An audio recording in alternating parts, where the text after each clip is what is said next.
How's it going, everyone? Happy 2025 and welcome to this week's video. So on this video, we're just going to be basically talking about some minor details and how it could affect us Honda owners and technicians of the recent rumor talks of Honda, Nissan, and Mitsubishi kind of all merging together. So Honda seems to be the head honcho here and trying to acquire Nissan, which has some stake in Mitsubishi. So essentially, all three of them, I believe, will fall under one umbrella. Now, if this will, have kind of a sister company or a head company, and all three companies remain their own, is still yet to be seen. If you have any information on that, please share in the comments section down below. But essentially, the way I think Honda benefits from this is we can use some infrastructure that Nissan and Mitsubishi has to maybe propel some of the future products going forward from Honda. So Honda does not currently have an EV of their own. The one they have now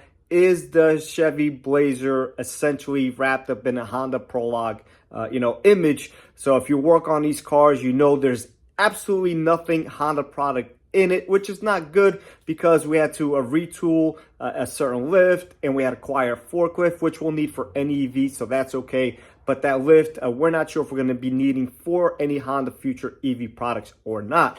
So I think that Honda, they do have their own tech coming out. So I'm not sure, what the big reason was to acquire these assets. Only, in my opinion, that they can benefit from buying cheap, right? So Nissan and Mitsubishi have been struggling for a while now, and kind of Honda is headed that way too. So I think if they join their forces all together, they stand a better chance, not just in the US market, but in the European market, Japanese market, and stuff like that, the Chinese market. So they've been really struggling in the Chinese market, and that is a pretty big market for them, a lot of small cars. So I think that them joining all their forces and sharing some ideas and techs could certainly benefit everyone.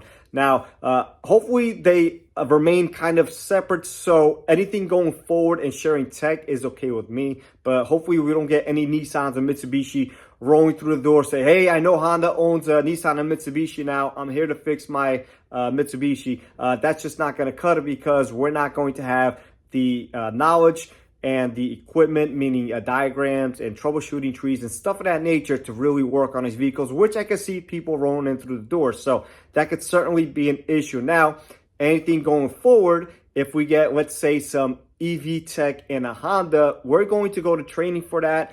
Everything is going to be uploaded into our SIS. So that's going to be in our main system where we can look at diagrams, troubleshooting trees, codes, how to troubleshoot those, procedures and things of that nature.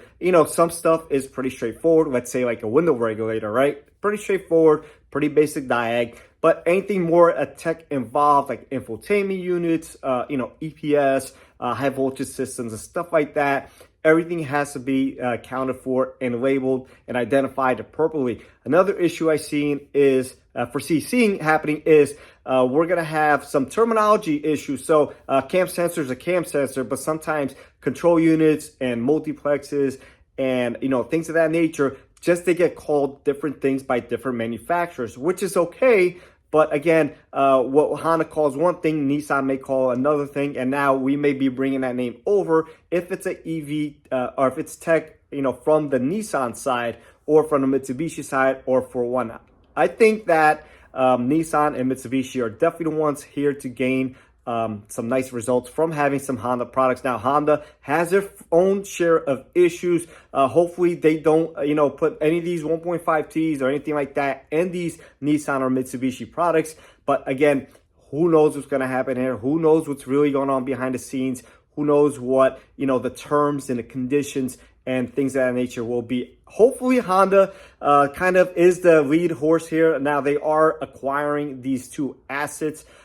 So I think that Honda's basically going to be making all the calls. Now, I do think that Nissan and Mitsubishi are going to have their, say in everything, but I think Honda ultimately makes the final call. So if it keeps me busier, it's great. Hopefully we don't get none of that Nissan CVT, problematic transmissions on our end. The Honda CVTs are way, way better. But again, I think in the long run, this is probably to kind of keep pushing towards that EV platform, EV future. Now, I don't really necessarily agree with that. Do I think that at some point, maybe in our later lifetimes, we're going to have full EVs? Probably. Again, do I agree with it? No, but unfortunately, I don't make these calls. You don't make these calls, and it is what it is. Now, I do think that the people in the public and the consumers should be able to make the call.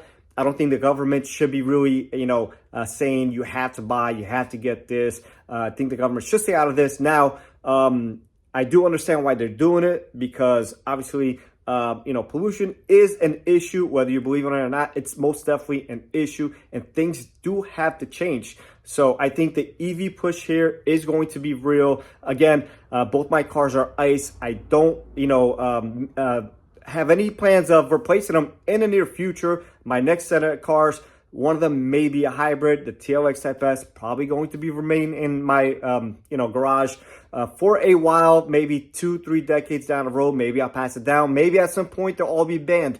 Who knows what's going to happen? But I think Honda definitely is going to be under control here. I think that we can have some issues as far as some more quality control goes down the line, because it's going to be a big transition for everyone, and there's going to be hiccups, more hiccups than there are currently. So I don't see things turning around too quickly, but hopefully maybe 5, 6, 7 years down the road, all this could be smoothed out. Hopefully Honda remains Honda, and everything that Honda has kind of gets shared onto their platforms, and maybe some EV tech comes onto ours. I do think hybrid is a better option.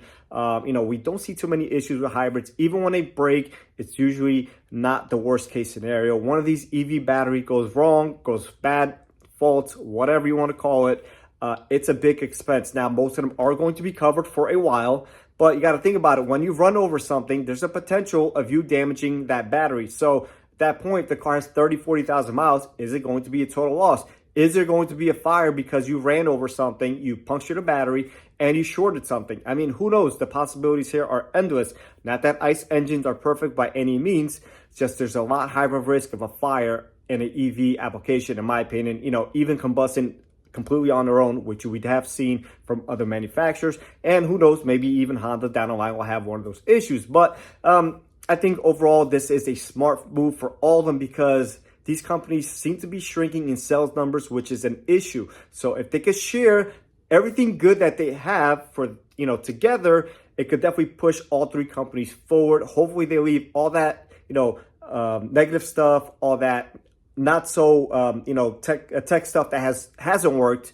And we keep pushing everything forward on the stuff that has worked. For each company has their own set of things that works well, and they all have their own set of things that don't work well. So they put the things that don't work well aside, take some from each and every bit, and put everything together. Hopefully we have some future products that are good. Again, nothing is going to be problem free, but we can only hope for the future, hope that they're making the right call. Essentially, at the end of the day, this is a business call for all of them, a business decision, and they see the future. They see that the sales are declining basically across all markets. So if they don't do something, they're going to be in big trouble. And they're going to be the third biggest, company or third biggest group in the world after this merger happens. So I think that's going to be great for all of them.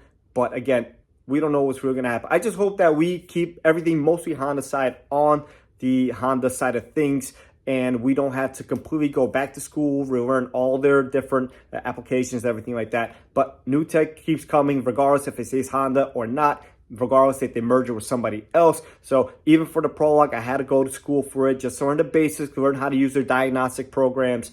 Same thing's going to be happening probably for those two companies. So just whatever way you slice this, it's not going to be smooth. There's going to be hiccups. There's going to be people that love it. There's going to be people that hate it. And it is what it is. So hopefully this all works out for the best, and we could, again, move forward and take everything from every company and put everything together to make even a better product. Now, Honda has had their own share of issues. Again, hasn't been easy, but they still offer a reliable product, in my opinion. Everything I have on my channel usually is because I see the worst of the worst, because I'm at a dealer. So, and people come to the dealer usually to complain or with an issue. Usually they don't come to maintain their vehicles at a dealer, unfortunately. And the good stories, we hear from them very rarely, and just doesn't happen on a consistent basis. So that's going to be it for this video, guys. And I'll catch everyone on the next one.